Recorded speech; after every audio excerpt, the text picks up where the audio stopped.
Boa tarde a todos. Estamos aqui iniciando na Comissão de Saúde uma reunião ampliada para tratar da prevenção, preconceitos sofridos e situações das pessoas portadoras de esquizofrenia, em atendimento ao requerimento número 72 de 2023, de autoria do nobre vereador Adrianinho. Foram confirmadas as presenças Dr. Eduardo Milhos Pimentel. Está presente? Tá. Dr. Gueder Gross, velho conhecido, né? Associação de Mães de Pessoas com Esquizofrenia, AME, Josene Moisés Pierre. Da Secretaria Municipal de Saúde veio alguém? Oh. Timão, hein? Centro de Atenção Psicossocial para Criança e Adolescente, o CAPS 1. Ali, tá. Conselho Municipal de Saúde, não veio ninguém? Porque tem a conferência de saúde, né? Também do Grupo de Pesquisa em Política de Saúde Mental da UFSC, professor Walter de Oliveira e psicólogo e doutorado Paulo Aquino. Mais algum representante de alguma associação está presente?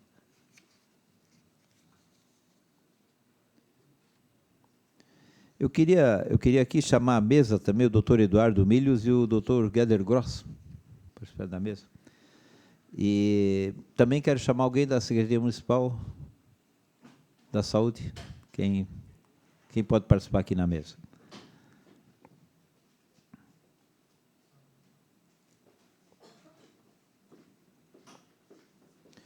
E do Centro de Psicossocial para Criança e Adolescente, o CAPS.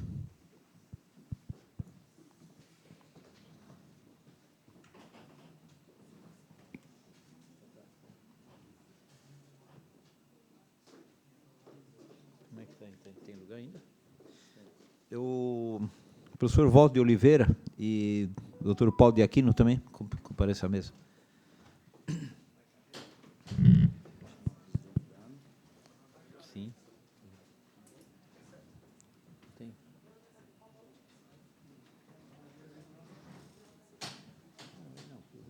Não tem mais vaga.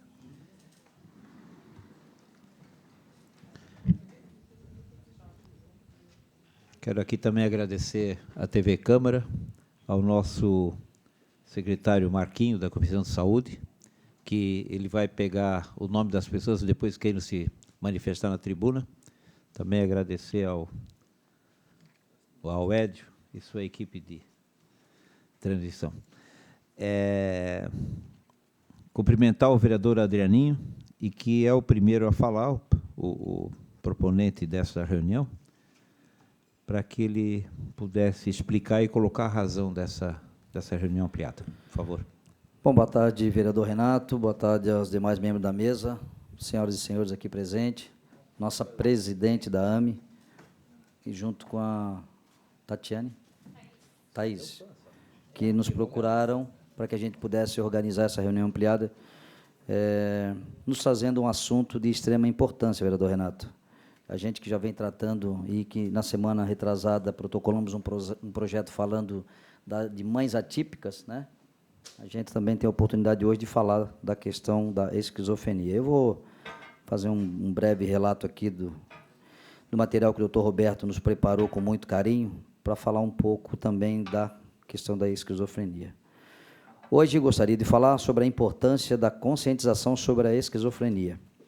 É uma condição complexa e desafiadora, que muitas vezes é mal compreendida pela sociedade em geral. De acordo com dados da Organização Mundial de Saúde, estima-se que a esquizofrenia afeta aproximadamente 20 milhões de pessoas em todo o mundo. No Brasil, estima-se que cerca de 1% da população seja afetada por essa condição, o que equivale a mais de 2 milhões de brasileiros. Isso significa que é uma condição mais comum do que se imagina e que provavelmente todos nós conhecemos alguém que é afetado por essa condição. É importante destacar que a esquizofrenia não é culpa da pessoa que a possui. É uma doença biológica complexa, com fatores genéticos, químicos e ambientais envolvidos. Infelizmente, ainda existe muito estigma e discriminação associados à esquizofrenia, o que pode levar ao isolamento social, à exclusão e à falta de acesso a tratamentos adequados. É preciso educar a sociedade em geral, bem como os profissionais de saúde, sobre os fatos e a realidade dessa condição. Além disso, a conscientização também é importante para garantirmos que as pessoas com esquizofrenia tenham acesso a diagnóstico precoce e tratamento adequado. A intervenção precoce é fundamental para melhorar os resultados e a qualidade de vida das pessoas com esquizofrenia. Quanto mais cedo a condição for identificada, maior será a chance de sucesso no tratamento e na recuperação.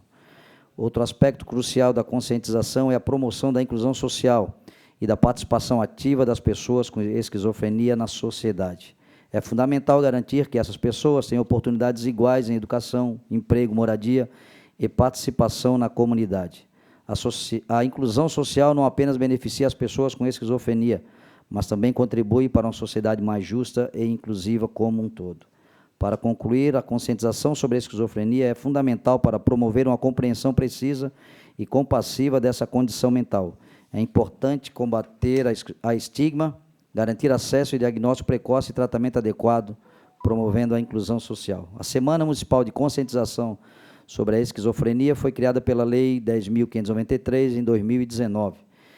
Dessa forma, recebemos ofício da AME, Associação de Mães de Pessoas com Esquizofrenia, requerendo a criação de debates com médicos, psiquiatras, psicólogos, gerência do Centro de Atenção Psicossocial, CAPs e cuidadores de pessoas com esquizofrenia, bem como a divulgação da iluminação verde, que seria a cor que simboliza a conscientização sobre a esquizofrenia.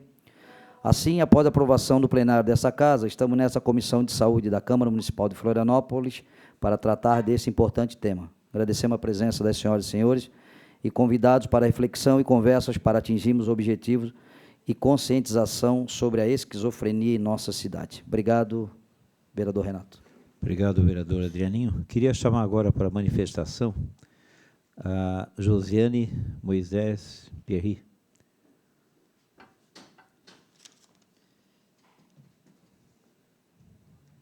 Da Associação de Mães com Pessoas com Esquizofrenia.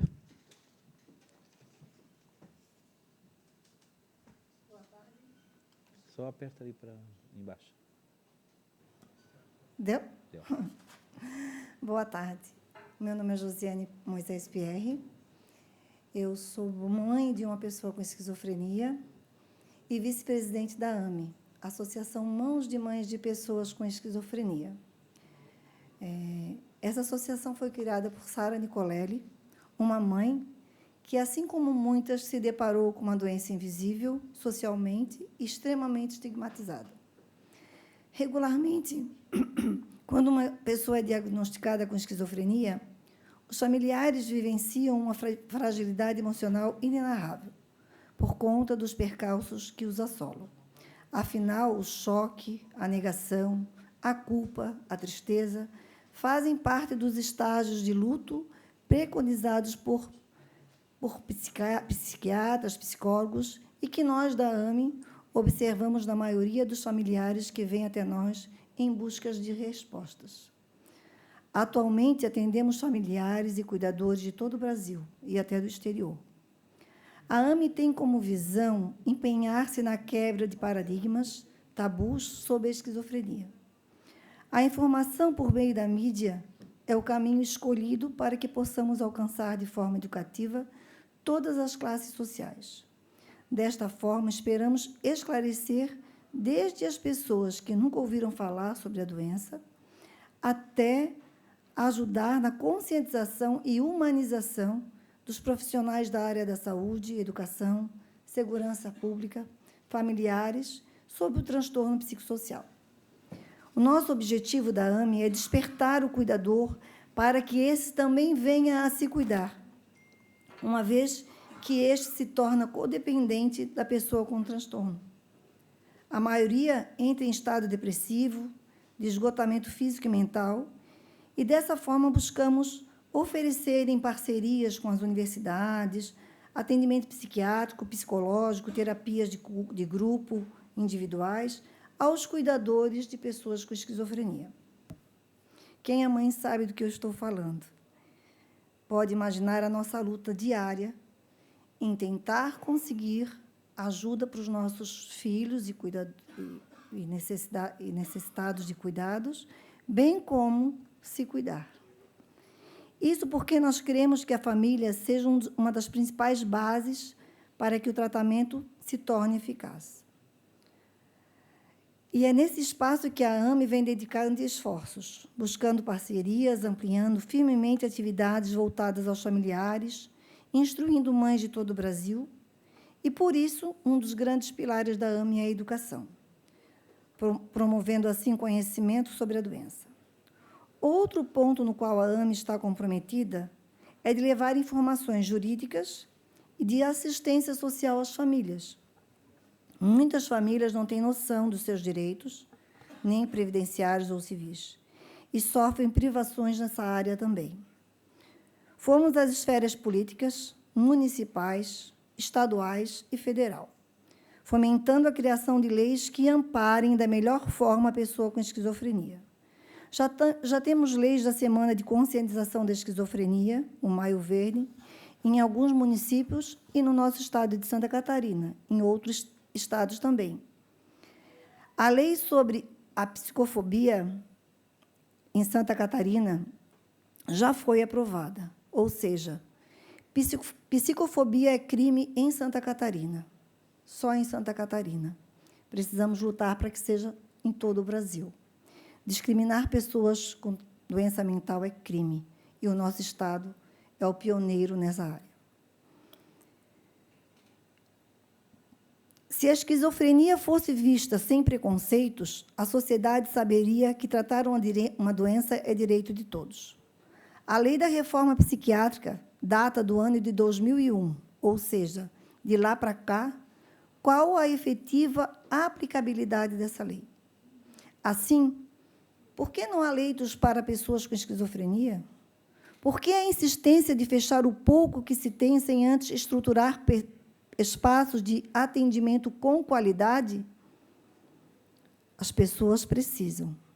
Tratar um doente mental exige parceria e todos precisam se envolver para que esses tabus sejam quebrados. Inclusive o tabu de que a família é pouco relevante nesse processo. Acreditem, nós também sofremos preconceito quando queremos cuidar dos nossos familiares. Muito ainda há de se fazer até que a população entenda que, sim, esquizofrenia é possível conviver e viver.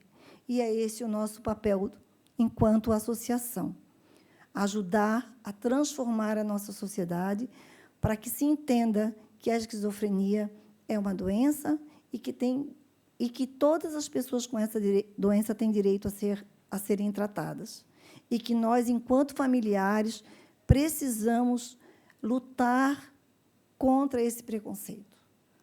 Muito obrigada a todos e agradeço imensamente a oportunidade que estão dando à associação. Muito obrigada. Muito obrigado, Josiane. Gostaria de chamar agora a Thaís Ferreira. Boa tarde a todos, a todas. Muito obrigada por estarem aqui. Agradeço imensamente a presença, por dispensarem aí esses minutos dessa terça-feira para estarem aqui falando sobre um assunto que é muito relevante e, infelizmente, muito invisível na nossa sociedade, que é uma doença como a esquizofrenia. Durante muito tempo, a esquizofrenia, e até hoje, ela é muito estigmatizada. Existe um preconceito muito grande em cima das pessoas que têm esquizofrenia. Eu sou mãe de um rapaz lindo, de 19 anos, que tem esquizofrenia. Ele foi diagnosticado há 2 anos, aproximadamente, porém, ele vem com diagnóstico através de, provavelmente, é muito difícil você saber a causa exatamente que veio a desencadear aquela doença. É uma carga genética, provavelmente desencadeada e que acaba trazendo determinados sintomas. O coração pode adoecer, você pode quebrar uma perna, você pode ter diabetes e você vai precisar de tratamento. Num determinado momento, você vai precisar de internação, se for uma emergência, se for uma urgência. Você vai precisar de acompanhamento médico. Então, porque quando a gente fala de esquizofrenia, que nada mais é do que uma doença no cérebro, no funcionamento desse cérebro, e que tem tudo a ver com desordem nesse funcionamento em várias áreas do cérebro ao mesmo tempo, por que, com uma doença invisível, ela é tão estigmatizada, existe um preconceito tão grande em cima dela? Então, eu, como mãe, quando eu soube do diagnóstico do meu filho, eu fui, infelizmente, com muita vergonha, eu venho aqui falar nesse plenário, uma das primeiras pessoas que teve esse preconceito. Porque eu não sabia o que era esquizofrenia, na hora que a psiquiatra olhou para a minha cara e falou: seu filho tem esquizofrenia. Tinha um caso na minha família, que era um tio da minha mãe, a gente sabia que ele tinha algumas informações ali, mas nunca parei para prestar atenção e olhar para essa doença. A partir do momento que meu filho teve a doença, eu fui me informar a respeito dela. E eu, como mãe, num determinado momento, eu cheguei a pensar: será que eu vou ter que ter medo do meu filho agora? Quando ele voltar do hospital? Será que eu vou ter que esconder as facas dentro de casa? Será que eu vou ter que agora ter uma relação diferente com ele por alguma razão? O que aconteceu com meu filho? Não, isso é preconceito. Eu fui a primeira a ter esse preconceito, a ter esse estigma. E eu tive que ir atrás de informação, eu tive que me informar sobre a doença, para saber que nada mais é do que um funcionamento desordenado do cérebro. Ele continua sendo meu filho, continua sendo a pessoa com a personalidade e com a dignidade que ele sempre teve, e ele não se tornou um monstro por ter esquizofrenia. Ele é um ser humano, como qualquer outro, que merece ser tratado com dignidade. Ele tem que ter acesso à saúde, tem que ter acesso a tratamento médico, ele tem que ter acesso a trabalho, educação, enfim. E eu venho nesse plenário hoje trazer para vocês, perguntar, uma pessoa com esquizofrenia hoje vem aqui nesse plenário assistir. Você já vai imaginar que vai chegar uma pessoa aqui violenta ou que vai acontecer alguma coisa? E isso é preconceito, isso é estigma. Qualquer um de nós pode ter essa doença, ela é invisível, ela não aparece.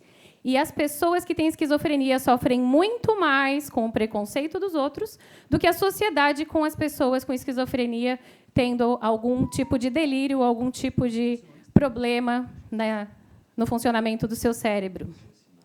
Esse preconceito, esse estigma, ele tem que ser quebrado, e nós só vamos quebrar isso através de informação e de educação. Explicar que, através de tratamento médico, através de remédio, através de psiquiatra, você consegue isso. Depois que você quebra uma perna, o Dr. Pimentel uma vez falou sobre isso, eu achei muito boa a analogia. Você vai para casa? Não, você vai para o hospital botar um gesso. Esse gesso nada mais é do que a medicação que é introduzida lá no hospital psiquiátrico. Você volta para casa com a perna curada? Não, você volta de gesso. Só que uma perna curada, uma perna quebrada, ela tem cura. A esquizofrenia não tem cura. Você vai precisar tratar para o resto da sua vida. E o que nós vemos hoje, infelizmente, é o CAPS, que, apesar de uma proposta super bem intencionada e profissionais tão bons trabalhando na linha de frente, ainda assim não cobre o atendimento que nós precisamos para essas pessoas. Eu sou mãe, eu estou num grupo que tem centenas de pessoas espalhadas por esse Brasil, e o que nós vemos é pessoas sem atendimento médico. Não tem atendimento médico. O que tem são pessoas ricas que conseguem pagar o tratamento para os seus filhos, ou pessoas soltas esperando por 6 meses uma consulta pelo CAPS, sem saber se a medicação está correta, se a dose está boa, se o medicamento está bom. O que está acontecendo? Está acontecendo que está faltando tratamento, psiquiatra e remédio para os nossos filhos. Nós queremos acompanhamento médico.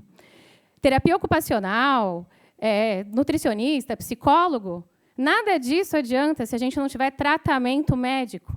O médico indicando esses processos. Então, eu vou encerrando por aqui, só para divulgar que também, a fins de conhecimento e educação, nós encaminhamos já, através da Secretaria da Educação, para todos os profissionais da área da saúde aqui de Florianópolis, a material dos multiplicadores. É um curso de formação de multiplicadores que é feito pela AME, que é a associação que eu sou voluntária. E esse curso de formação de multiplicadores, ele vai trazer questões jurídicas, quebra desse preconceito, informações sobre a doença, como lidar em caso de emergências psiquiátricas, entre outras coisas. Então, quem tiver interesse em participar, ele é completamente gratuito, ele é destinado para qualquer pessoa que quiser participar. Ah, mas eu não sou da área da saúde. Pode. Você tem interesse, tem curiosidade sobre a esquizofrenia, você quer multiplicar essas informações, você pode participar. Aqui, nesse banner, nós temos o Instagram da AME, temos também o site, onde vocês vão ter todas as informações para se inscrever nesse curso de multiplicador e se tornar uma pessoa mais humana, uma pessoa mais inclusiva e uma pessoa que entende a doença do teu próximo e respeita. Porque esse diagnóstico ele não vai escolher, ele pode estar muito mais perto de você do que você imagina. Então, muito obrigada pela presença de todos, eu agradeço demais e uma boa tarde a todos. Muito obrigado, Thaís, pela sua manifestação. Eu queria agora chamar o doutor Eduardo Pimentel.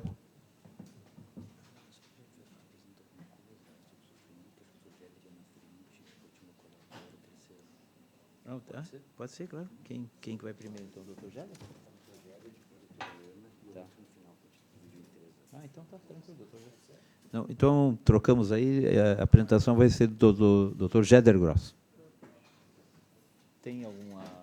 Tem, mas eu acho que eu não vou... Não?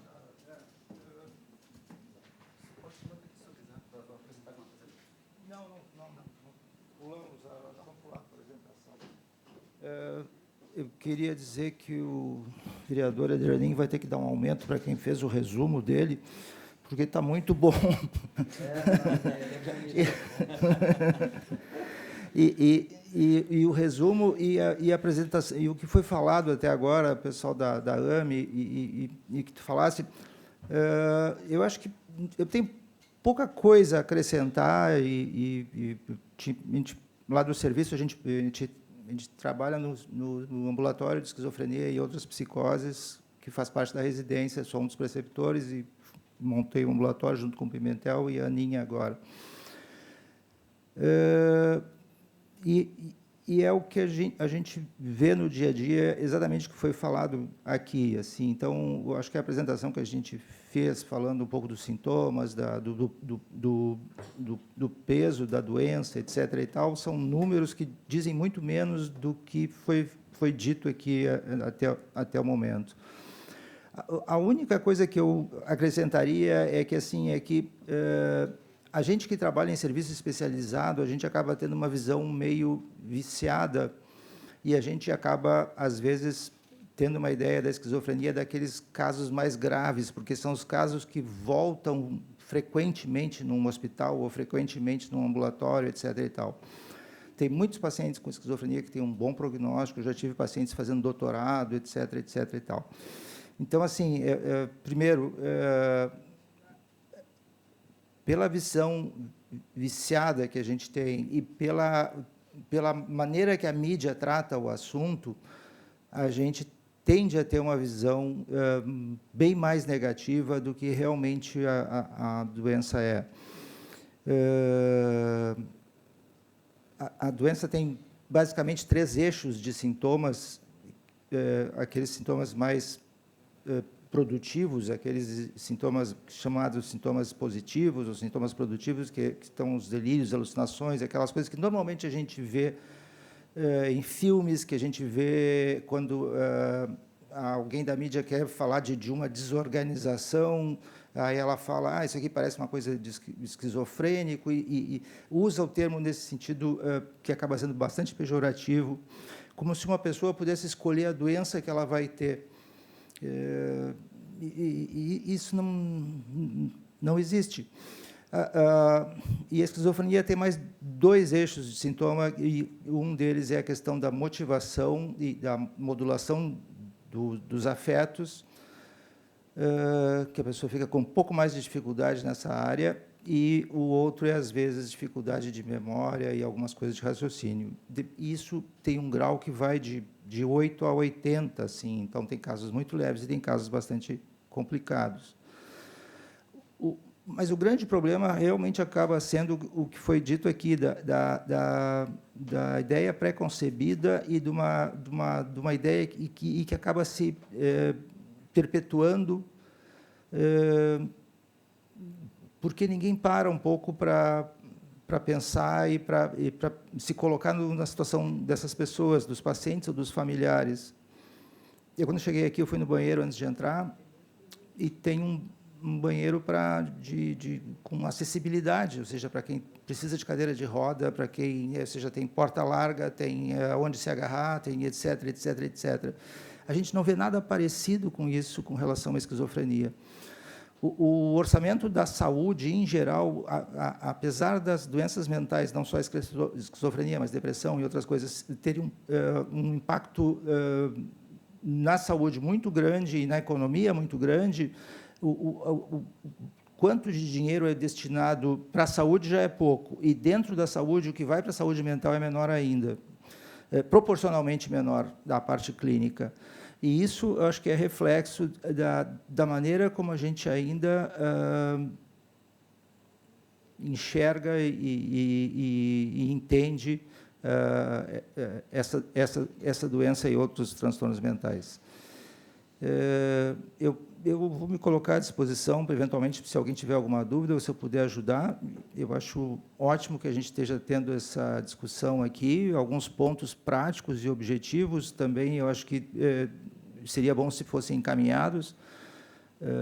Eu moro em Florianópolis há quase 30 anos, e desde aquela época eu escuto falar que Florianópolis vai ter um lugar para atender pessoas com esquizofrenia e outros transtornos mentais graves, e isso até hoje não termina de se concretizar. Nós temos uma rede de saúde bastante boa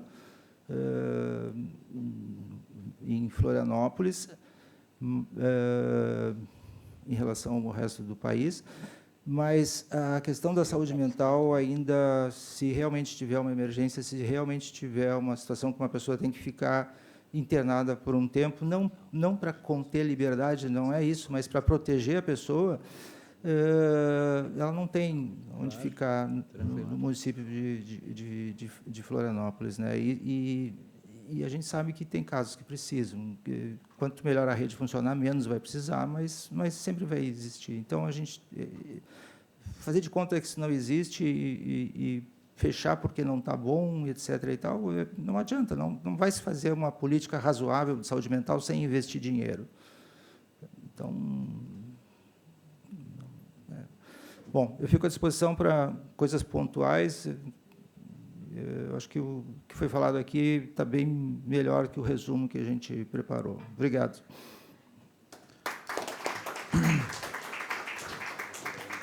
Obrigado, doutor Jeder. Ana?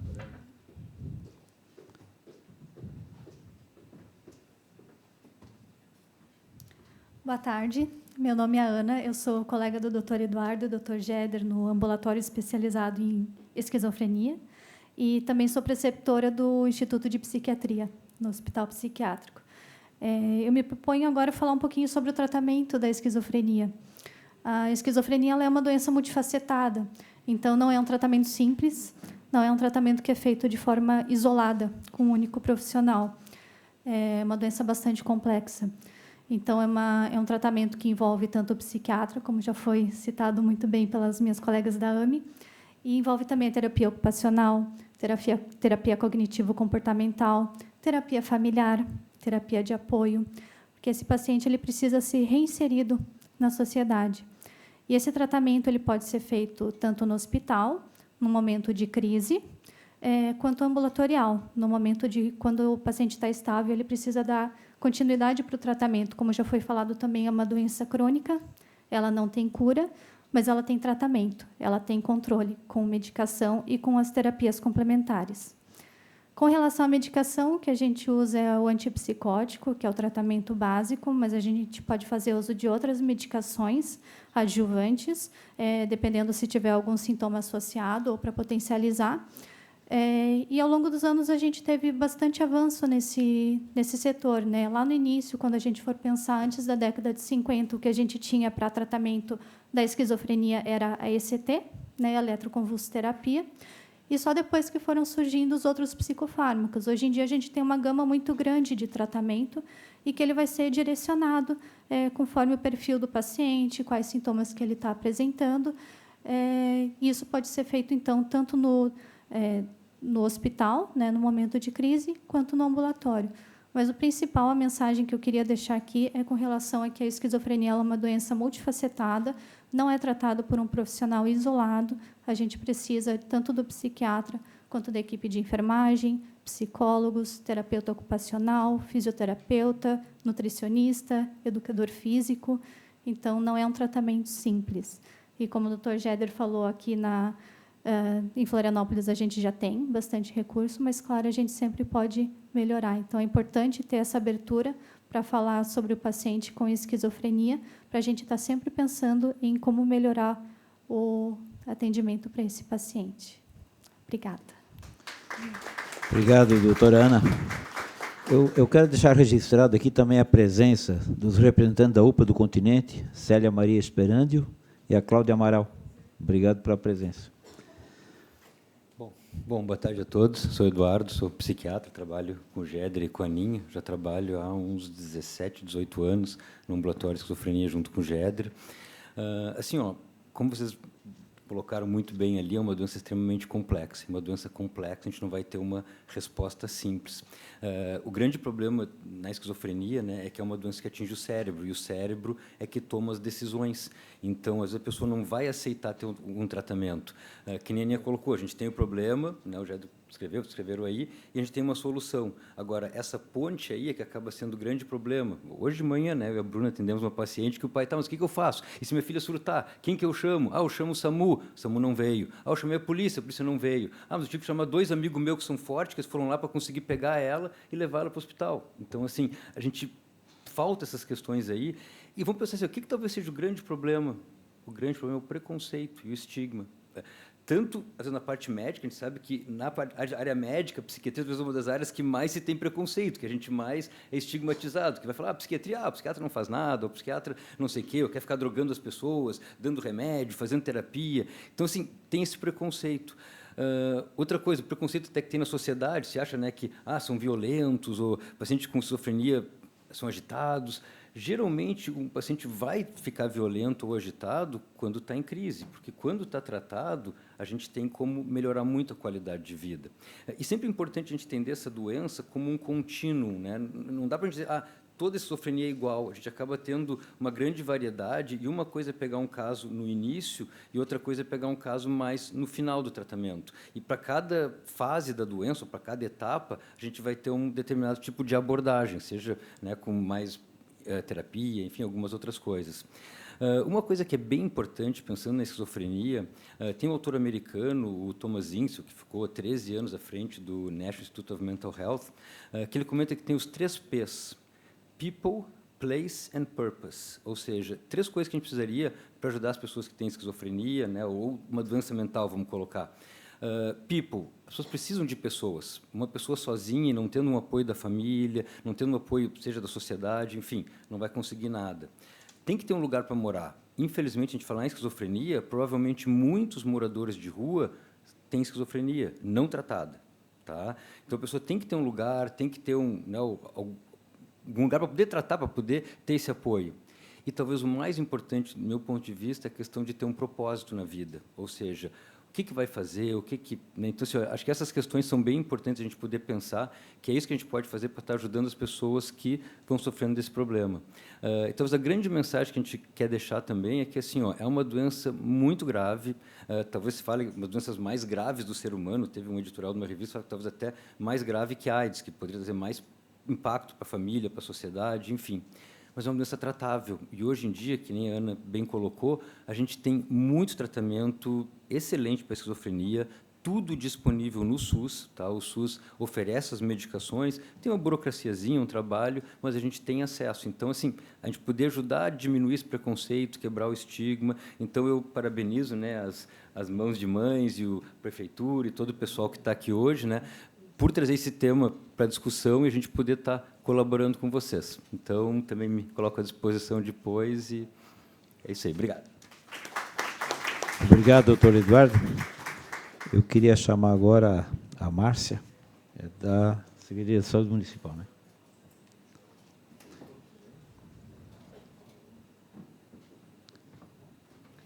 Então, pessoal, está autoimplementando.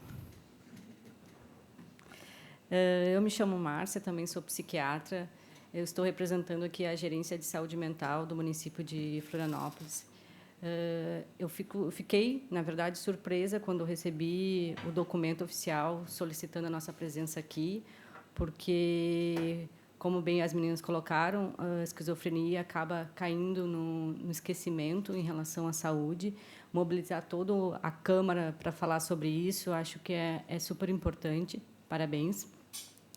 E, antes de mais nada, só para fazer uma retrospectiva, provavelmente todo mundo já saiba, que é a questão do estigma e do preconceito, possivelmente tenha vindo também pela questão das medicações que, como a Ana falou, agora há pouco, elas são muito jovens na nossa sociedade. Elas não faz muito tempo que elas foram criadas, comparada com outras medicações em saúde que nós temos aí, comparada com cardiologia, neurologia.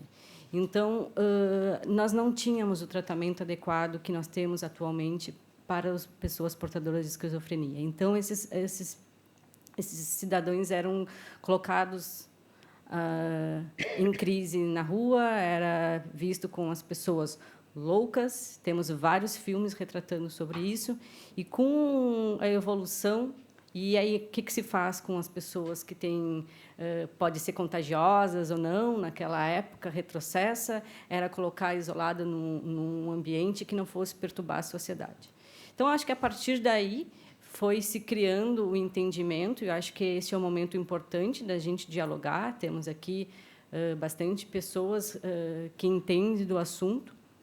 Então, acho que é um primeiro momento que a gente pode aí estar, primeiro, de muitos passados e muitos futuros, estar conversando sobre essa situação. Como eu represento aqui a Secretaria, para vocês terem uma ideia do que a Secretaria pensa em relação a esse diagnóstico, a Secretaria, como um todo, não só com a questão da esquizofrenia, porque a ideia não é compartimentar as doenças e não fazer o entendimento da saúde mental como depressão, ou esquizofrenia, ou transtorno de humor bipolar, assim como outros. Conforme o Ministério da Saúde preconiza, a nossa rede é centrada conforme a gravidade e a vulnerabilidade do paciente. Como mesmo, acho que foi o Dr. Géder que falou, existe um espectro de adoecimento da esquizofrenia. Temos pacientes muito funcionais e temos pacientes muito graves com esse diagnóstico. Então, o que pensa a Secretaria Municipal de Saúde, de acordo com as orientações do Ministério da Saúde, é justamente ter acesso em todos os níveis de atenção, desde a atenção primária à saúde, que seria a porta de entrada, que neste município é um serviço que tem aí a sua quase 100% de cobertura no município, que, pensando a nível de Brasil, é muito expressivo.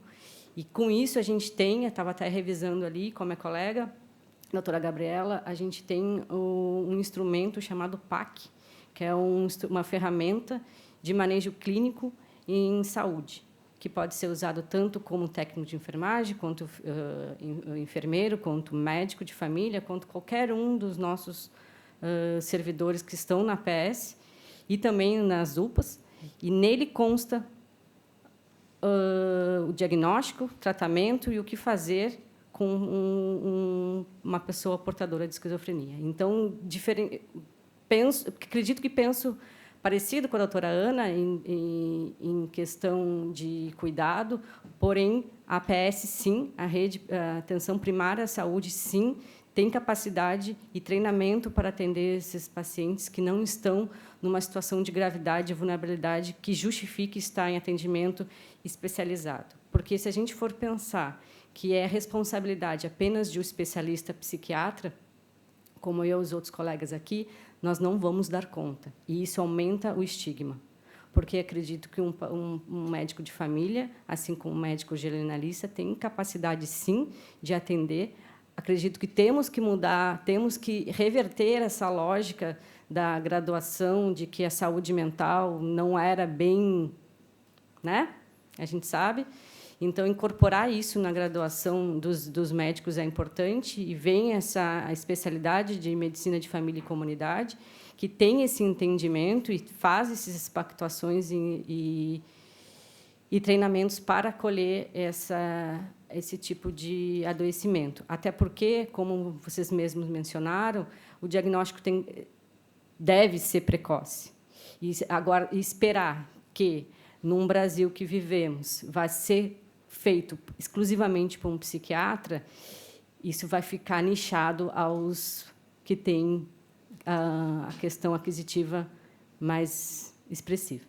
Então, essa é a lógica do município, e manter uma rede de atenção primária equânime que consiga estratificar o risco e a vulnerabilidade daquele portador de saúde mental. Falo da saúde mental porque eu estou aqui representando, e tanto nos quadros depressivos, quadros de esquizofrenia, todos os outros CIDs que a gente conhece, e assim dar continuidade nos encaminhamentos. Paciente, por alguma razão, teve alguma complicação, algum agravamento da situação, temos no município de Florianópolis as equipes de apoio multi, que contam com psicólogo, nutricionista, fisioterapeuta, enfim, tem todas as categorias que assim é previsto pelo Ministério da Saúde. Se mesmo assim a atenção primária à saúde não consegue resolver aquela situação mais próximo da casa, onde esse usuário não vai precisar estar se deslocando para centros especializados. Se, mesmo assim, no próprio território, aquilo não foi resolvido pela questão de gravidade e vulnerabilidade, ele é encaminhado para o que é conhecido hoje EMAESM, que significa equipes multi especializadas em saúde mental, onde consta com psiquiatra, psicólogo e assistente social. Isso tudo é previsto pelo Ministério da Saúde. Eu discordo um pouco de vocês quando vocês falam que é exclusivamente do psiquiatra, porque não adianta. Quando temos um usuário que não quer usar a medicação, não vai ser só, um exemplo, tá? Não vai ser só com a consulta com o psiquiatra que a gente vai fazer a psicoeducação desse usuário e família, porque é muito importante. Precisamos de toda uma equipe multiprofissional para fazer esse cuidado. Terapias ocupacionais são extremamente importantes. Temos um filme Nise que mostra isso, a expressão pelo desenho, Então, nem vamos entrar em questão, mas, enfim, esses outros servidores também têm sua importância. Claro que eu entendo que a medicação para essa patologia é o quanto antes prescrita, melhor, mas a gente não pode colocar só nas costas do psiquiatra essa responsabilidade. Eu entendo que é páreo a páreo. Voltando à rede de saúde municipal, não conseguimos, por alguma questão de adequação, de questões culturais e até mesmo estruturais, esse usuário não consegue frequentar consultas agendadas por razões ínfimas, ele sim tem o CAPS como porta aberta para ser atendido, até mesmo como a reforma psiquiátrica que instaurou os CAPS. Temos aí os CAPs no município para fazer isso. Está aqui a enfermeira Ionara, que é a coordenadora do CAPs infantil, e temos no município também o CAPs Ponta do Coral, que está, neste momento, no estreito, porque está aguardando a reforma. E está previsto no planejamento plurianual de saúde, que foi elaborado em 2021, que está em vigência em 2022 até 2025, um CAPs Norte para atendimento de adultos. Então, nesses CAPs, o que a gente, qual é o nível de atenção? Vou deixar para te falar depois. Brincadeiras. Pacientes com maior nível de gravidade, paciente que tem algum risco maior, alguma necessidade de intensificação de cuidado e cuidado em crise, e lá é constituído por equipe multiprofissional, que vai ter enfermeiro, técnico de enfermagem, assistente social, psicólogo, enfim, toda a equipe preparada para fazer atenção àquela crise. Depois disso, temos na nossa RAPS do município os atendimentos às UPAs, né, de emergência. Temos uma no sul, uma no norte e uma no continente, que faz também atenção a essas situações de maior gravidade. As portas de entrada nível de Secretaria de Estado, no município, o HU, o Hospital Universitário, o Hospital Infantil, é nível estadual. Concordo com vocês, a questão de leitos em hospital geral, nível estadual, não é a atenção terciária, não é de responsabilidade, a princípio, do município. Quem faz o gerenciamento é o Estado. Enfim, e aí alguém questionou sobre emergência psiquiátrica não ter no município. Estou só fazendo, porque eu acho que é importante. Há menos de 15 dias, a portaria 3588, que previa o CAPS 4, que estava lá como sendo um serviço de emergência 24 horas para transtornos mentais, ela foi, não sei qual é a palavra correta, mas ela foi derrubada. Então, a gente está aguardando qual é a posição a nível nacional em relação a essa portaria, porque não temos mais incentivo do Ministério da Saúde para esse tipo de estabelecimento. A princípio, era previsto, porém, agora, sem o financiamento, está em estudo para ver o que vai ser feito com esse projeto. Então, a minha preocupação é essa. Acredito que, neste momento, o município tem essa lógica de atendimento e níveis de atenção. Então, a gente tem que tomar cuidado quando for conversar. E até a questão do SAMU.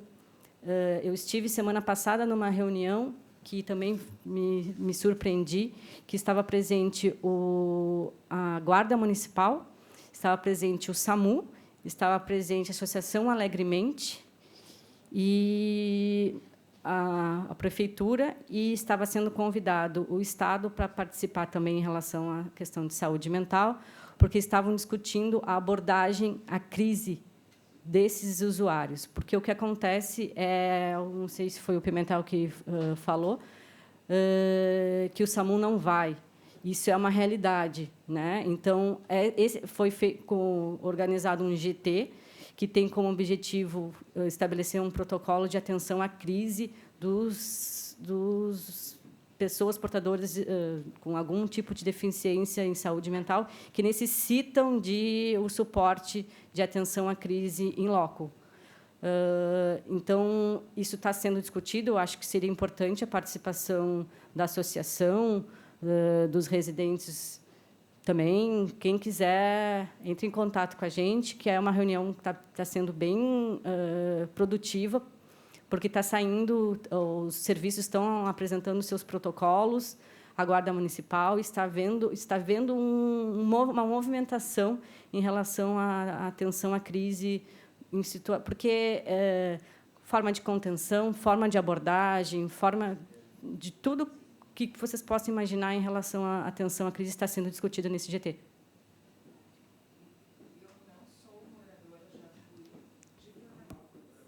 Só um minutinho, usa um microfone, alguém para passar o microfone para ela.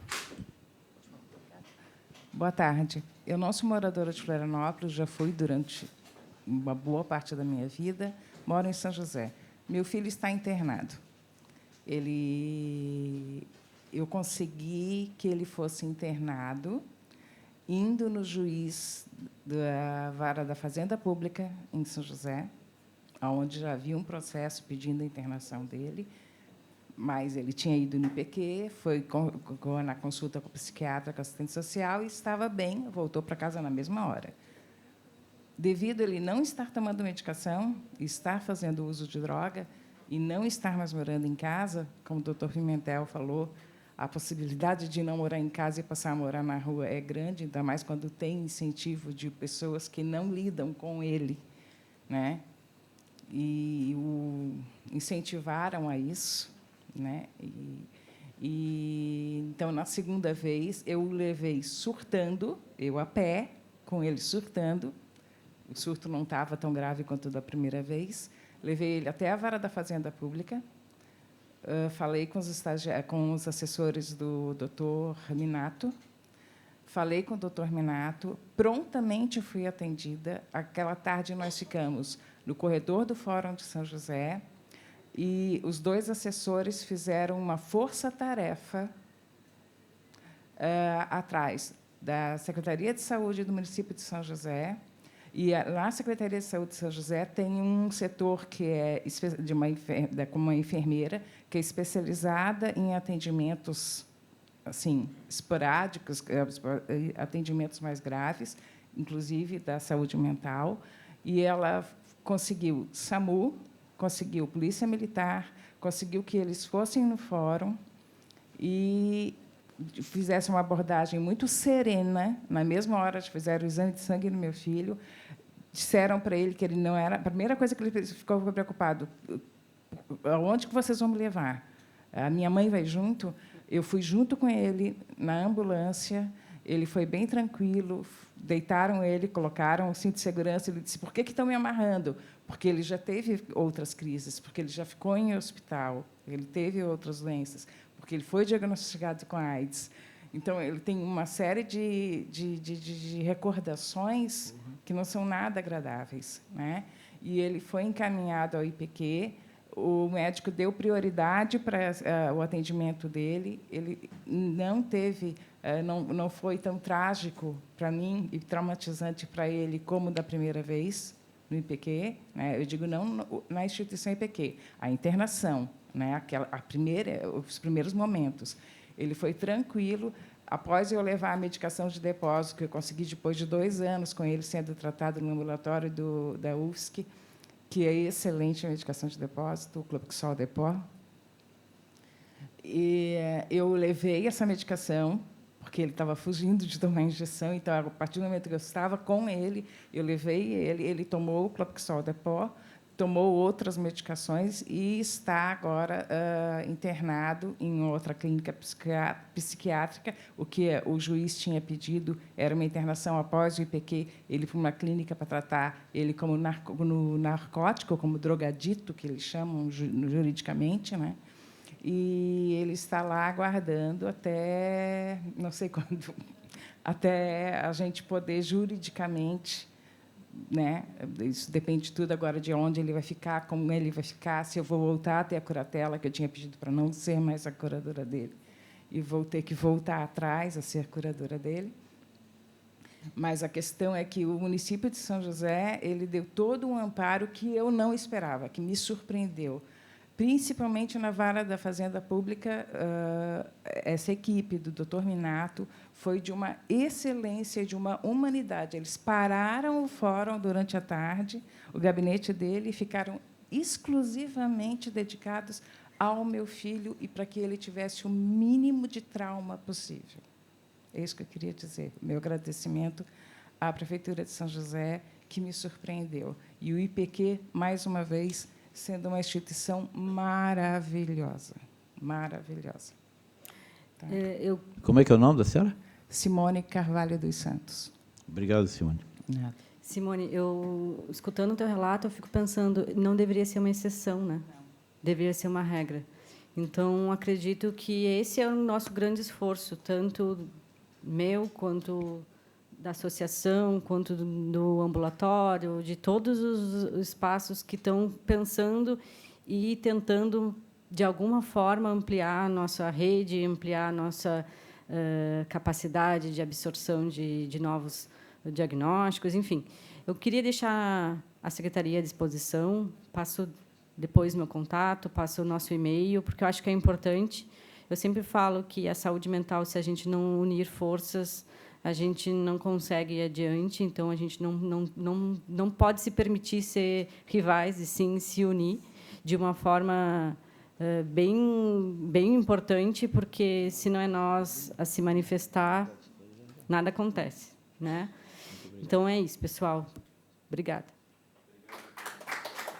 Muito obrigado, doutora Márcia. Agora, representando a Secretaria Municipal de Saúde e a UFSC, ou é só da UFSC? Walter de Oliveira. Só da UFSC. Ah, tá.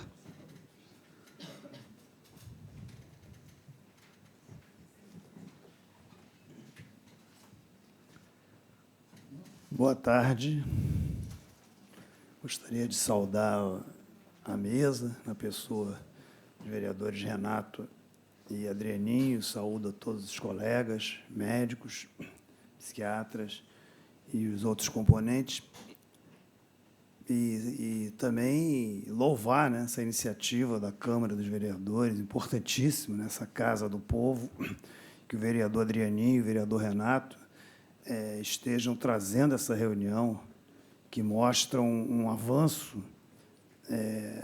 Essa casa já tem feito algumas iniciativas, né, e fico muito feliz de ver novos vereadores trazendo, né, novos no sentido de novas iniciativas, né, dentro dessa Comissão de Saúde. Muito importante e que mostra o vigor na luta pela sociedade. A parte que foi lhe dada até aqui, acho que nada a acrescentar, né? Os colegas falaram sobre todos os temas relativos à medicação, à hospitalização, à atenção primária, de forma muito competente, de forma muito apropriada, né? A manifestação, gostaria de me solidarizar com os cuidadores, que eu, em 26 anos de clínica psiquiátrica, eu cheguei a conhecer bastante da dor, do desafio, da vontade, da dedicação e do sofrimento que muitas vezes acomete as pessoas que têm familiares, têm pessoas que sofrem de transtornos que às vezes não são controlados facilmente. E isso leva, às vezes, a gente até ao desespero, né? Querer qualquer solução, qualquer coisa. E, então, eu vou pegar um outro ângulo para falar um pouquinho da esquizofrenia, da maneira que eu acho que pode ser também avançada na discussão, vereador Adrianinho. Nós tivemos um processo histórico que, de 1988 para cá, vem tentando trazer avanços para a sociedade, que nós começamos a ver muitos frutos.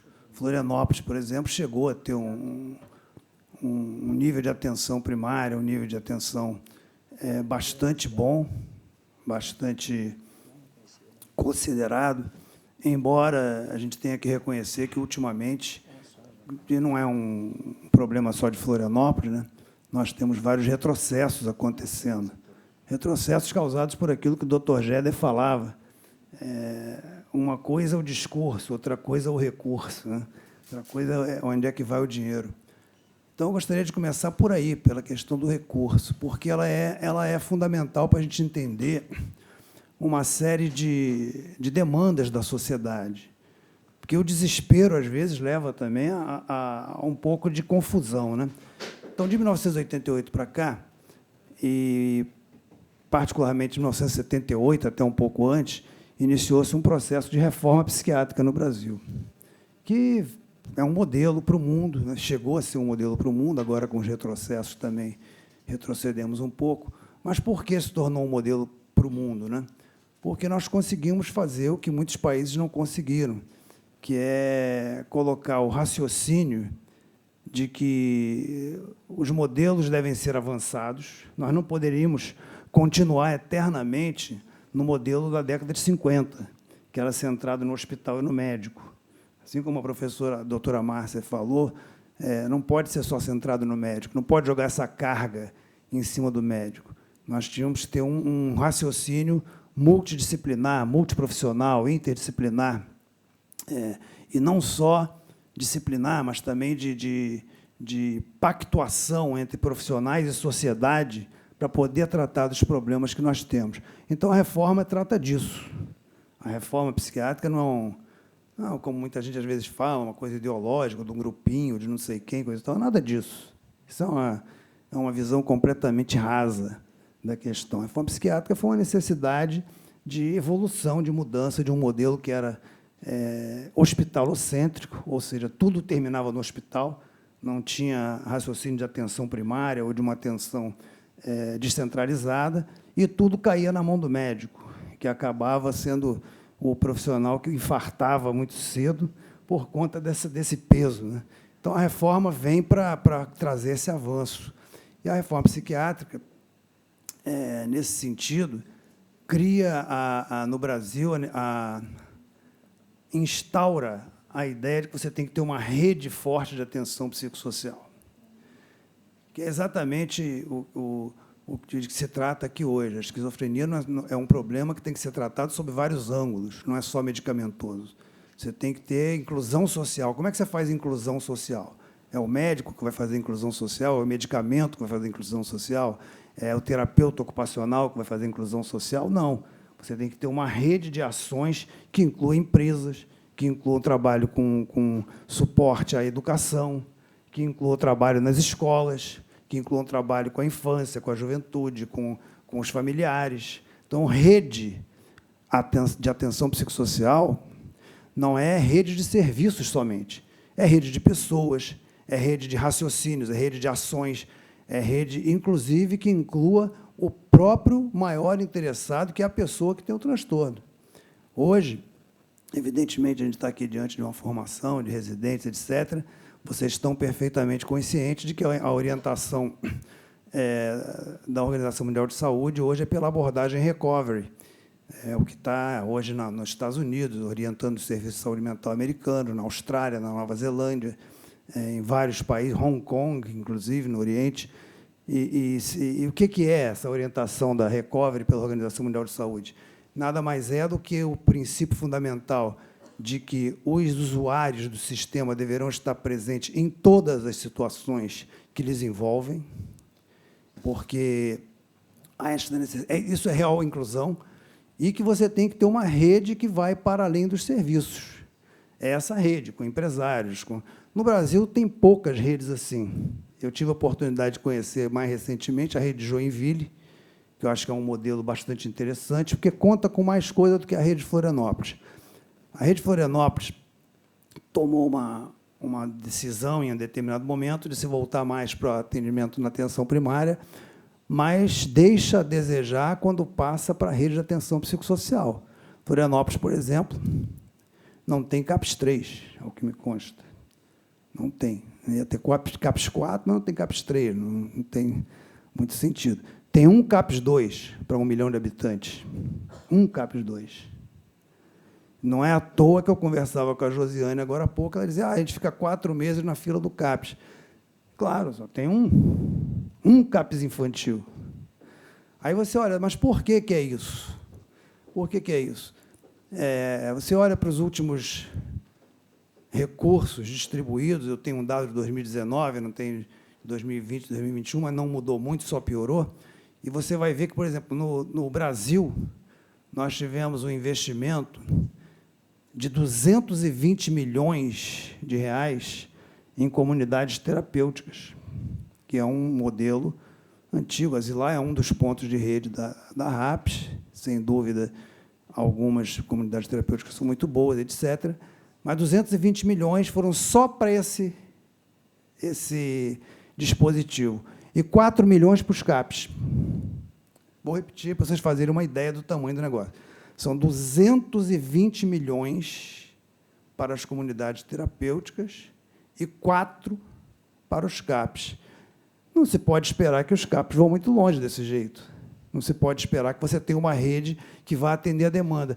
Isso resulta em quê? Resulta em começar a falar, os CAPs não dão conta, e daí, no imaginário popular, para passar para a ideia de, bom, os CAPs não dão conta, mas não diz por quê. Não, os CAPs não dão conta porque não estão sendo qualificados, porque não têm recurso, porque não estão sendo bem administrados, senão dariam conta. Por que eu não tenho a menor medo de dizer que dariam conta? Porque a gente que trabalha vê. A gente vê que o trabalho dos CAPs, o trabalho da rede de atenção psicossocial, o trabalho dos lugares onde você tem unidade de acolhimento, onde você tem leito psiquiátrico em hospital geral, aliados a todos os outros dispositivos, você tem um trabalho de inclusão social muito maior. Você pega lugares como São Paulo, que tem uma quantidade de dispositivos muito grande, você compara a inclusão social que você vê nesses lugares com outros, você vai ver, como Ceará, tem uma rede interessante, principalmente em Crato, alguns municípios cearenses, você vai ver o resultado muito positivo desse negócio. Florianópolis carece dessa rede. O doutor Géder falava ali agora há pouco, né, que você acaba não tendo lugar para ir. Por quê? Porque não tem rede. Então, só lhe resta ir de volta para o velho modelo do hospital. Então, se você tem um problema qualquer, você é obrigado a ir para o hospital, mesmo que você não precisasse dele. Então, o hospital, que deveria atender aqueles casos especiais que não foram resolvidos em nenhum outro lugar, acabam recebendo de novo, como na década de 50, tudo. Porque, se você surtar em Florianópolis entre 6 horas da tarde, sexta-feira, e 9 horas da manhã de segunda, você só tem um hospital psiquiátrico para ir. Não tem nenhum outro lugar. Não tem nenhum lugar para lhe acolher. Não tem rede. Não tem suficiência para de acolhimento. Então, acho que esse é um ângulo muito interessante de ser analisado, e eu fiquei muito feliz que eu participei de uma reunião no Ministério da Saúde na semana passada, e foi a primeira reunião, depois de, acho que 4 anos, em que houve reunião da coordenação de saúde mental. Não estava havendo, nos últimos 4 anos não havia reunião aberta, né? Havia só da própria equipe, e mesmo assim nem toda a equipe se reunia. Agora teve uma reunião mais aberta, e tive a felicidade de ver que é, de novo, um grupo muito empenhado em fortalecer a rede. Parece que esse vai ser um dos pontos importantes dessa coordenação atual de saúde mental do Ministério da Saúde, vai ser fortalecer a RAPS, fortalecer a rede de atenção psicossocial. E isso vem de encontro a tudo aquilo que a gente precisa em Florianópolis, por exemplo, que é juntar esses esforços da rede, da chamada RAPS, né, dos CAPs, etc. Talvez venhamos a ter uma unidade de acolhimento, talvez venhamos a ter um dia leitos em hospitais gerais, talvez venhamos a ter coisas que Joinville já tem, por exemplo, como o SOS, que é um serviço organizado de inclusão social, onde você tem trabalho de apoio a emprego, e já está empregando gente, inclusive, com esquizofrenia, com sucesso, inclusive. Talvez a gente possa vir a ter, com esse auxílio, retornando para Florianópolis, mas também com Florianópolis em si mesmo, se conscientizando dessa necessidade, que não basta ter atenção primária, não basta ter hospital psiquiátrico, você precisa ter uma rede forte, você precisa ter CAPs no território. Nós precisamos ter o CAPs de Ponta do Coral de volta ao território. O lugar do CAPs não é colado numa UPA, não é colado num hospital, não é no meio de um monte de gente de branco de ambulância. A ideia do CAPs é a ideia do sujeito incluído no território, dentro do território. É isso que a gente precisa pensar, porque senão a gente vamos botar um CAPs, vamos botar onde? Vamos botar lá no aeroporto, junto com uma UPA, com a emergência psiquiátrica, com o SAMU, com não sei o que, não sei o que lá. Será que é interessante isso para o que se espera de um centro de atenção psicossocial? Não, o centro de atenção psicossocial foi pensado para ser efetivo, para ser eficiente e eficaz no território, no lugar onde as pessoas possam se sentir incluídas na cidade, desmistificadas e tirados esses estigmas. Não é num lugar onde está todo mundo de branco, de ambulância, de coisa, que isso vai acontecer. Então, são pontos que eu acho interessantes da gente começar juntos. Concordo com a doutora Márcia, precisamos estar juntos, precisamos pensar juntos, porque a saúde mental é marginalizada dentro dos recursos financeiros da saúde, assim como as pessoas são marginalizadas, os profissionais são marginalizados e os usuários são marginalizados. Então, temos que pensar juntos, porque tem lugar para e espaço para todos os dispositivos dentro das suas proporções necessárias. Acho que, para não me alongar muito, que eu gostaria de deixar como mensagem aqui, agradecendo a todos. Muito obrigado de novo, vereador Adrianinho, vereador Renato, colegas e a todos. Muito obrigado. Obrigado, doutor Walter. Eu gostaria de chamar a Thaís novamente, que queria fazer uma manifestação. Pessoas, apenas retificando que os psiquiatras eles não são exclusivos, mas são indispensáveis nesse processo, né? Só queria dizer sobre isso, não que eles sejam exclusivos. Outros profissionais dão conta, mas se não tiver ele ali por trás orquestrando tudo isso, eu acho que o tratamento vai postergando, a medicação não fica tão correta, e a gente precisa desse apoio.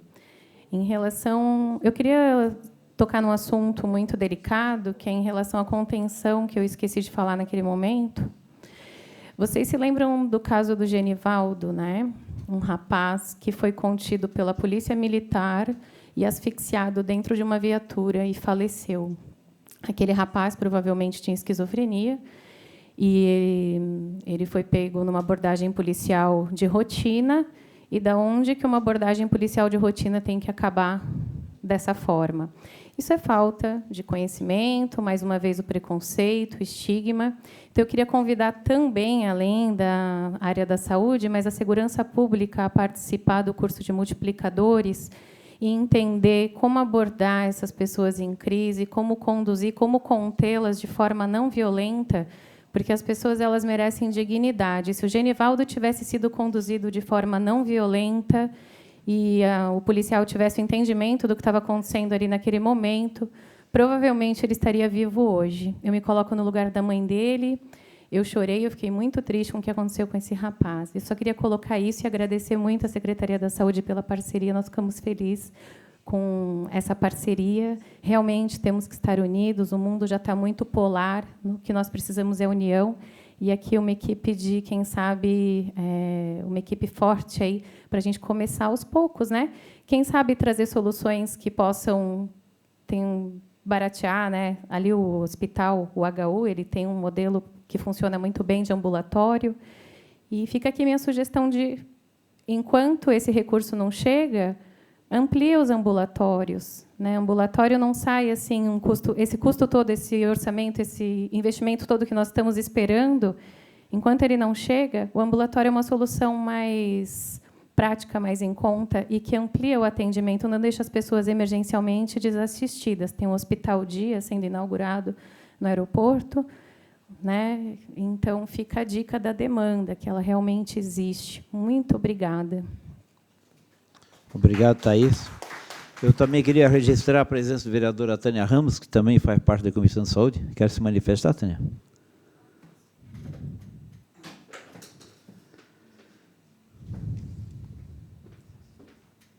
Se mais alguém quiser se manifestar, se inscreva com o Marquinho.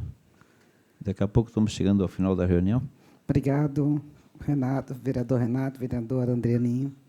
Esse é um tema que a gente...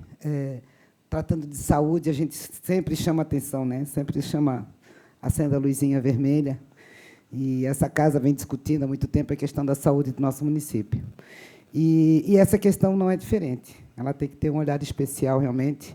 Enquanto o companheiro ali estava falando, como é que é o nome dele? Aquele senhor, por último, que falou. Walter. O seu Walter estava falando, eu estava prestando atenção.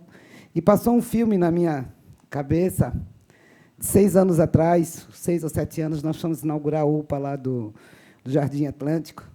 E nas discussões lá, que nós fizemos na discussão da UPA do Jardim Atlântico, eu soube que ia ter o CAPS ali perto, em cima, né? Na verdade, na parte de cima da UPA.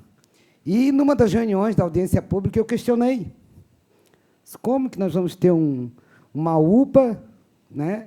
E ter um CAPS em cima, enfim... uma forma de atender as pessoas. E eu fui questionada, porque disseram para mim o seguinte, não, essas pessoas têm que estar junto com outras. Não, eu não estou falando isso, não estou sendo diferente. O meu entendimento é esse, que as pessoas têm que estar socializadas. Né? Elas têm que, aí como ele colocou, ela tem que estar no território. Não em cima de uma UPA, em cima ainda, com janelas grandes, abertas, enfim, sem proteção nenhuma, chegando numa UPA onde a gente sabe que ali chega acidentes, enfim, pessoas com problemas, ambulância. E esse é um entendimento que é natural da gente entender. Né? Eu também sou da área da enfermagem e eu tinha esse entendimento. Mas fui contestada naquele momento, na audiência pública, pelo atual governo na época, e assim fizeram.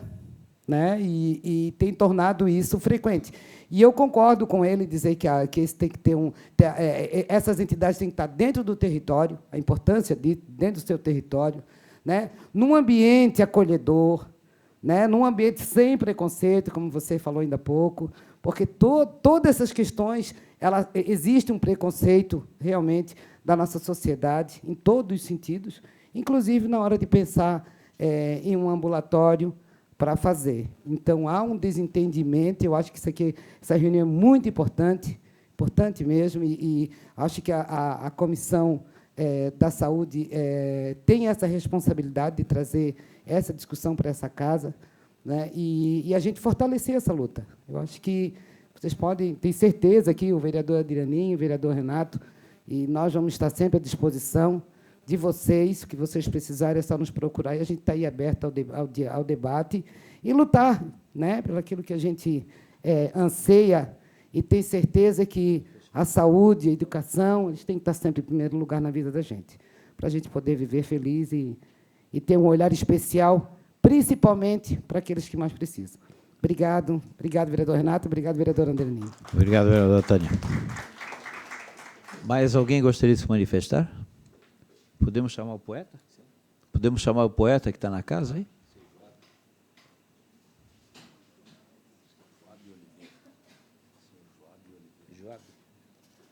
Seu Jabe de Oliveira.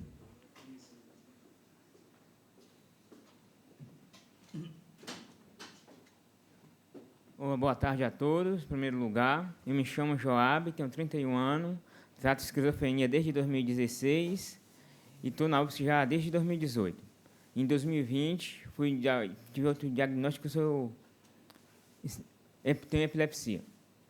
E na poesia eu comecei fazendo paródia no colégio, lá de 2011, pela aí.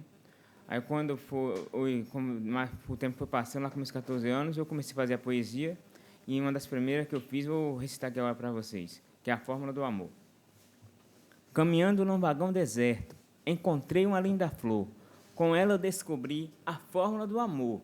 O amor não é só beijinho, mas também não é só sexo, porque atrás do amor existe algo mais complexo. O amor não demonstra apenas com palavras, mas também através de gestos, porque a cada minuto e a cada hora o amor demonstra uma história, reais e banais. São tantas coisas que me satisfaz. O amor é uma evolução que acontece na alma e no coração.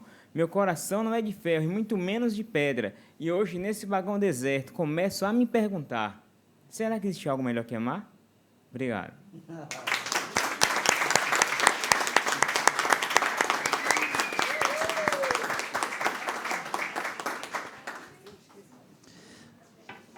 Alguém gostaria de fazer alguma pergunta a quem se manifestou?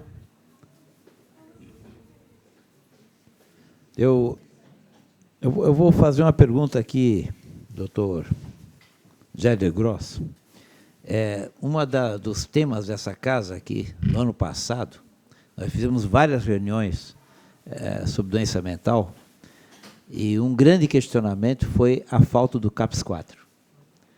Evidentemente que muito se pensou, por fato de não ter o 3, já queríamos o 4, mas isso que foi dito ali, que quando você chama SAMU não vem, polícia não vem, eu acho que nos casos de esquizofrenia, ainda bem que a polícia não vem, entende? Porque a falta, eu já vi várias abordagens, não por culpa do policial que não tem a formação, mas precisa ter um intermediário ou alguém que dentro da Guarda Municipal ou dentro do SAMU, SAMU é evidente que vai ter, mas se a Guarda Municipal vier buscar alguém, teria que ter alguém que entendesse ou pelo menos orientasse essa situação.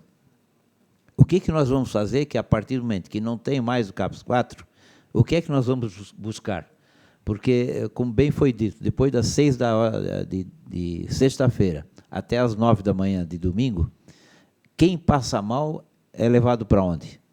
Normalmente, nas emergências hospitalares, são apenas dado sossega-leão, para acalmar o sujeito. Não existe um tratamento, muitas vezes, específico, porque também dificilmente vai encontrar um psiquiatra na UPA no final de semana. Então, eu deixo essa pergunta, qual é a ideia que o senhor tem, o que a gente poderia fazer, inclusive em buscar, né? Tanto na Secretaria Estadual de Saúde, quanto na Federal, como ente político e do Legislativo.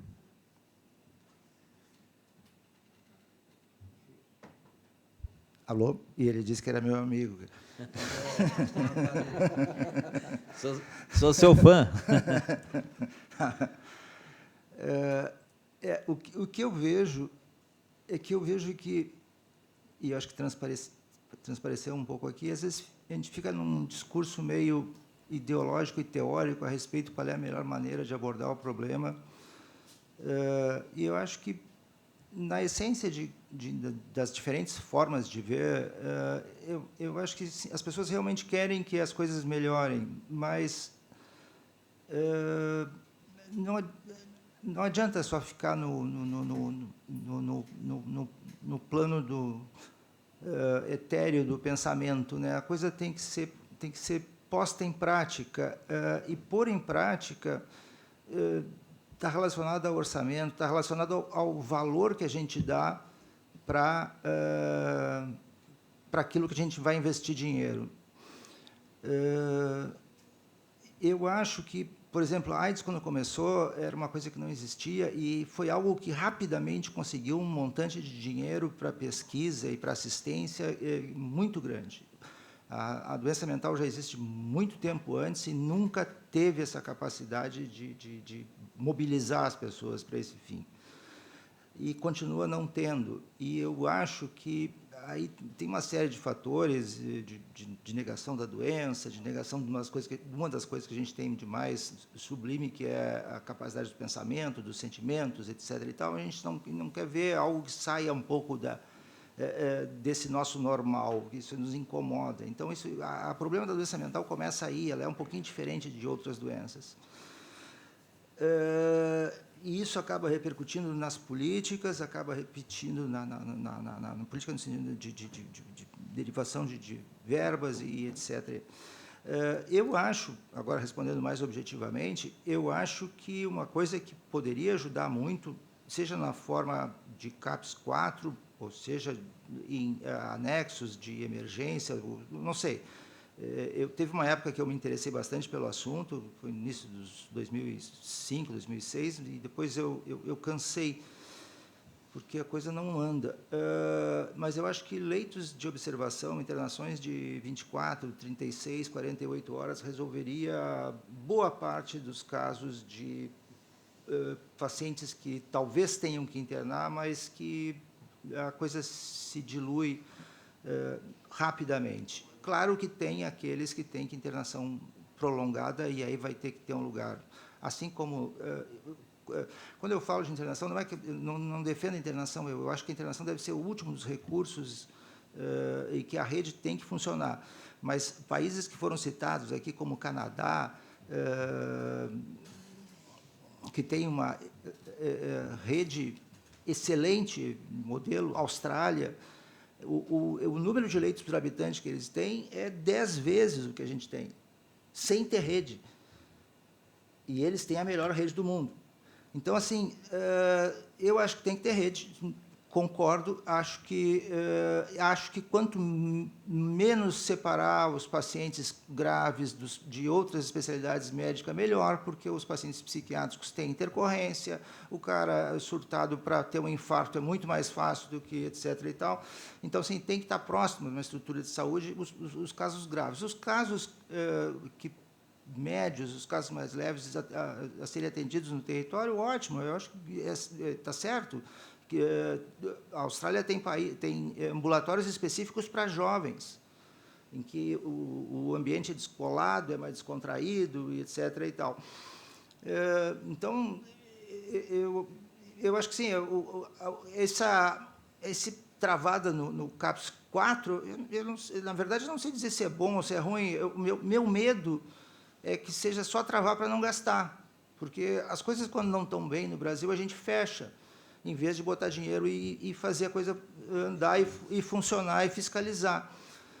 Então, o meu receio é esse, porque o problema um dos problemas que na leitura eu já vi do CAPES 4, que seria a questão do financiamento, que é uma estrutura que acaba sendo razoavelmente sofisticada, em número de pessoal e etc. e tal, plantões e que acaba atendendo uma parcela pequena de pacientes, proporcionalmente. Existe um número ideal, que talvez o Walter saiba isso, mas de pacientes por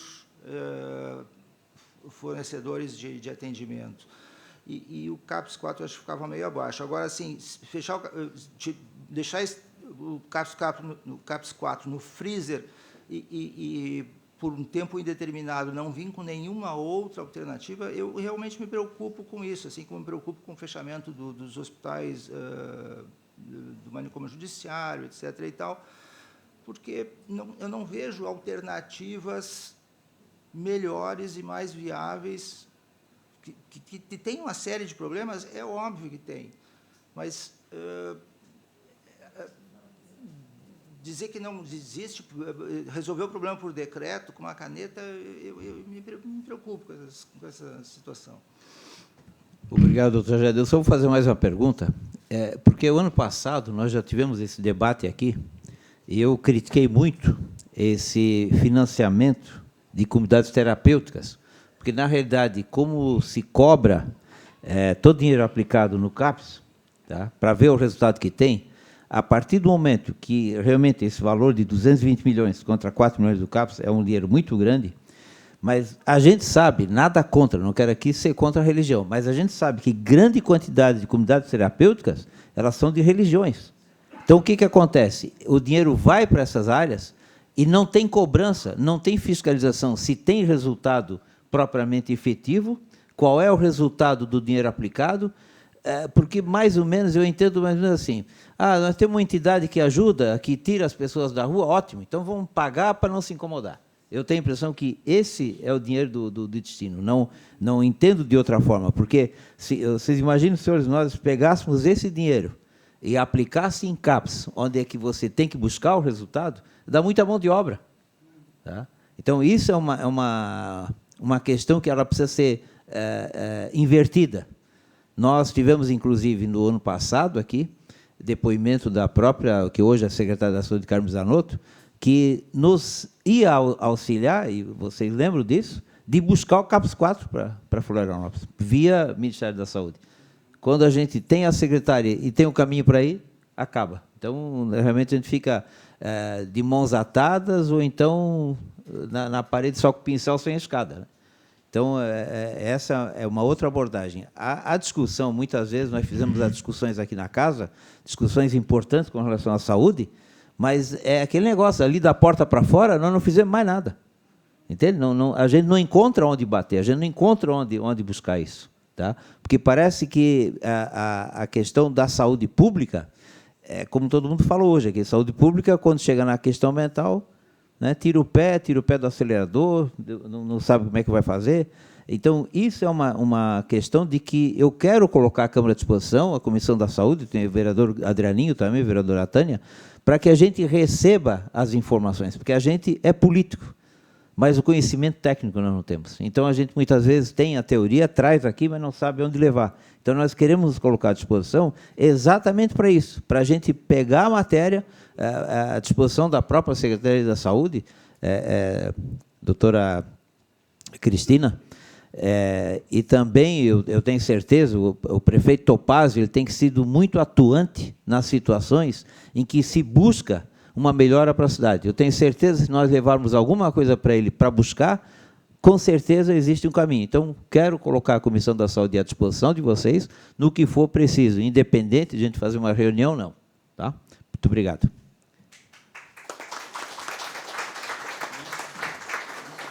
Tá, ótimo. Sim. Agora, não. Não sei se está funcionando.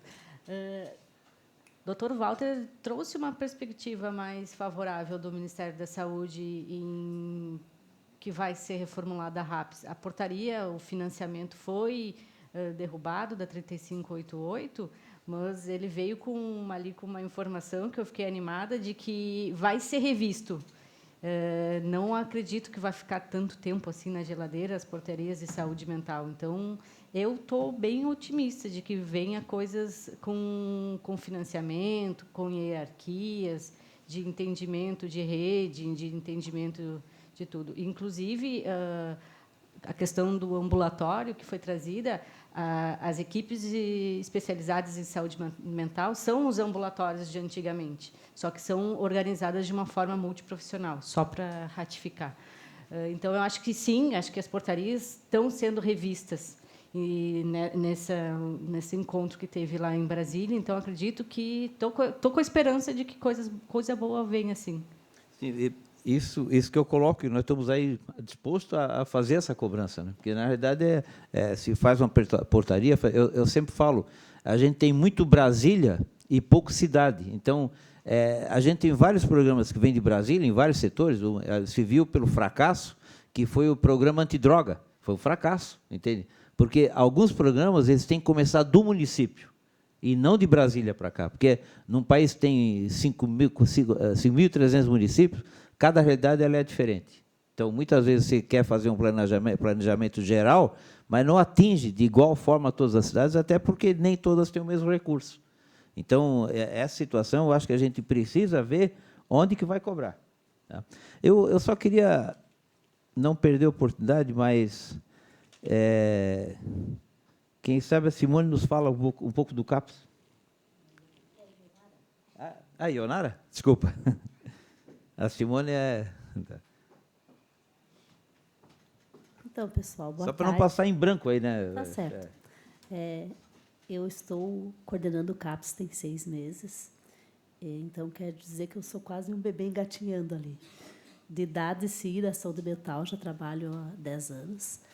Mas experiência em CAPS infantil, eu estou iniciando agora a trajetória. Acho que esse encontro é muito importante, porque no momento pós-pandemia a gente vive, acredito eu, uma endemia já de casos de adolescentes com tentativa de suicídio. E vir aqui conversar com vocês sobre esquizofrenia me dá a impressão de uma normalidade das coisas voltando. Isso é muito bom. Quero dizer que, nesses 6 meses que eu estou coordenando esse CAPS, a nossa equipe são 12 profissionais. 2 psiquiatras, 4 psicólogas, uma assistente social, 2 enfermeiras e eu também fazendo a coordenação, então somos em 3, e 4 técnicos de enfermagem, 3. E tem uma paciente com esquizofrenia que eu observo ela, quero dizer porque estou há 6 meses, eu observo ela no movimento dela. Quando eu comecei a ver ela ali, eu não acompanho ela na atividade de grupo, nos atendimentos dela, mas eu observava o movimento dela. Nesse movimento que ela fazia, entre descer a escada, subir a escada, ficar no grupo, eu não conseguia ver o rosto dela. Já são 6 meses que eu estou ali, né? De uns 2 meses e meio, quando eu comecei a observar que ela começou a tirar o cabelo do rosto. E nesse processo, o pessoal foi falando. Essa equipe técnica se reúne e discute esses pacientes. Ela começou a aceitar o lanche. Aceitar o lanche é sentar com os outros adolescentes e comer o lanche. E isso tem uns 2 meses para cá. E ontem surgiu uma oportunidade de visitar uma galeria para esse grupo que ela faz na segunda-feira à tarde, por exemplo. E a expectativa era sobre se ela ia querer ou não ir nessa galeria de artes.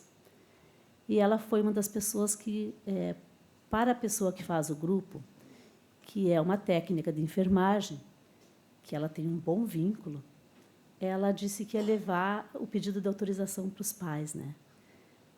Então, vendo vocês falar aqui sobre esquizofrenia, no momento a gente não tem tantos pacientes com esquizofrenia porque outras patologias se sobressaem. Que eu quero dizer, se sobressai hoje pós-pandemia. Mas acompanhar essa menina de fora me dá a certeza que os CAPS fazem um trabalho muito legal. Porque ela tem o vínculo com a técnica de enfermagem, ela tem o atendimento com a psicóloga, e ela tem o atendimento com o psiquiatra, mas ela tem em si um espaço de convivência que ela está aprendendo a usufruir. E precisava ter isso multiplicado, sim, em todos os territórios da ilha, com certeza. Né? A gente ali faz mais do que 10 grupos por semana, fora o grupo relacionado à família, aos atendimentos de equipe multi para as famílias. Grupos específicos para crianças e adolescentes são mais de 10, se eu não me engano, são 12. Então, acredito que saúde mental, sim, de todas as formas, as pessoas sofrem preconceito, né? Não só os esquizofrênicos, mas crianças autistas, que é o que a gente tem visto muito isso dentro do CAPS infantil, pessoas com depressão grave, crianças com violência doméstica. Eu já digo doméstica porque isso é o que mais eu percebo, tá? Doméstica e intradomiciliar é o que se vê de mais grave. Então, no meu ponto de vista, acho que assim, tem que se discutir tudo que é possível de saúde mental, mas a gente precisa ter uma política mais concreta para isso, né? A gente tem uma equipe para a ilha toda e parte do continente também. E, sim, a gente atende casos graves. Sim, a gente também aciona o SAMU e também tem dificuldade, muita dificuldade. Às vezes, um pouquinho mais do que quem está com o paciente em casa. Fico temorosa em dizer isso, tá? Porque, às vezes, uma situação de crise de um paciente vai se prolongar por muitas horas. E essas muitas horas, tu tem que ter uma equipe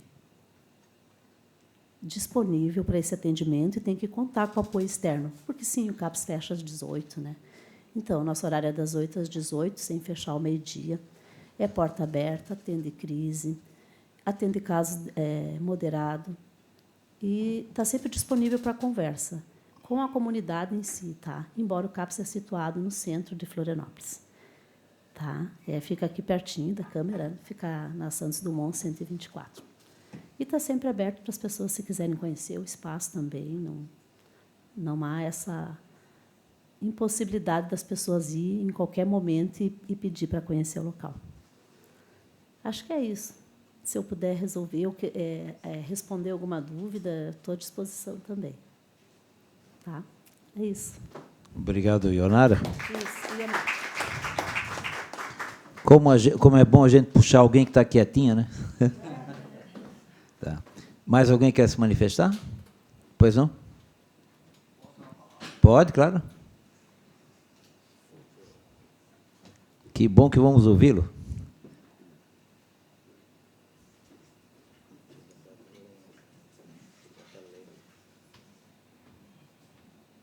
Boa tarde a todos. Sou paciente no grupo de esquizofrenia do Hospital Universitário HU, coordenador, doutor psiquiatra, doutor Eduardo Pimentel, doutor Jeder. Os pacientes, e tem alguns presentes hoje aí. Queremos agradecer a presença de todos, foi muito bom esse evento, muito bom mesmo. O vereador Adrianinho, vereador Renato, vereadora também, Tânia, que continue esse trabalho muito bonito, excelente, de muita qualidade, muito bom. Obrigado pela presença de todos, estamos muito satisfeitos com a presença de todos. Não sei o nome de todos também, mas... E o seu nome, como é que é? Hã? O seu nome? A secretária, né, de... Não, diga o teu nome, Meu nome é Valci Fernandes. Meu nome. Também deixar que o paciente esquizofrênico, que ele mais precisa mesmo, para mim, o que eu mais preciso mesmo é de remédio. Porque nós temos psiquiatras, não sei se muitos pacientes não têm, mas o que eu mais necessito mesmo é de remédio. E quero agradecer a todas as autoridades federais, municipais, estaduais, porque nós temos medicação. Queremos agradecer a todas as autoridades. E aqui, nesse lugar, quero agradecer a todas as autoridades presentes, os médicos residentes e todos que estão presentes. Muito obrigado. Estou muito feliz com todos vocês. E sou muito grato. Obrigado. Muito obrigado.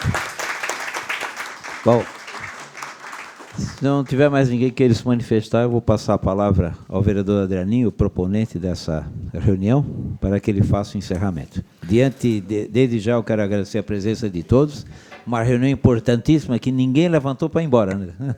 Às vezes a gente faz uma reunião que o povo vai levantando um outro, então mostra a importância da reunião, aí vê o vereador Adrianinho, a importância do seu pedido, a importância da associação de mãos e mães de esquizofrenia, né? Muito parabéns, parabéns. E, de graça, a gente recebeu aqui uma aula hoje à tarde de profissionais da área de psiquiatria, que é muito importante, porque a TV Câmara ela passa essa sessão por várias vezes. Então, muita gente na cidade vai ter essas informações e possa, de uma forma diferente, de ver isso que é realmente um problema. A gente nós, como vereadores, nós trabalhamos com muita gente em situação de rua, e a gente sabe quando a pessoa está na rua porque já não sabe mais o que fazer, nem o que tem que fazer, e para ela pouco importa o dia seguinte. Então, quem sabe a gente possa estender um braço também, nesse sentido, a pessoa que está em situação de morador de rua. Obrigado a todos. Bom, vereador Renato, primeiro quero agradecer Vossa Excelência por ter comandado, coordenado essa importante reunião.